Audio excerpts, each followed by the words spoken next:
think it's beautiful how you bring that out in the book too. You know, when there's the processing of the grief, you can see that there is this aspect of, did you say puddle jumping? Is that what? Yes. Well, that's a term that I read. I think the English might use that word, and I just thought it was an amazing word to use when you imagine a child running through the rain and jumping across the puddles, and they're stomping in there and really happy at that one moment, and then they're getting wet in another moment, and so they're jumping between the grief, the sadness, the happiness. They go and watch a movie, they're all okay, come back and distraught, crying, maybe a bit naughty.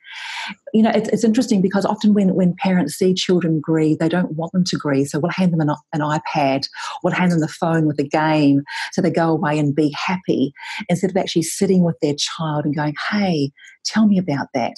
You know, tell me, where is that hurting?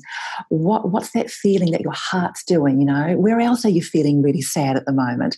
And really explain to the child that I'm not just going to ignore the grief by giving you my iPad to play another game to keep you happy, but actually let's draw out the grief and let's not dwell on it in an uncomfortable way, but making it okay to talk about so that we can then move through the process. They say unless a child acknowledges, identifies, names and addresses the grief, it can become quite stuck.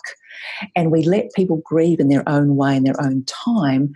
But if a child starts to become stuck, meaning they can't sleep, they don't want to connect with anyone anymore, they don't want to go out and play, school is not the same. In fact, I don't even want to go to school anymore because I don't want kids to say anything to me, then we can have some of these pathologies start to form that can actually set a bit of a trajectory on how they'll cope with grief in their adult life as well. Yeah, and it becomes somatically embedded as well. Yeah. So you get all these we'll work it out, and then drawing it out. Just that word, we draw it out. Yeah. And what we call in therapy, holding the space. Holding the space. And don't hold it in. Hold it in. Put it in the space and hold the space. That's right. Yes. Yeah.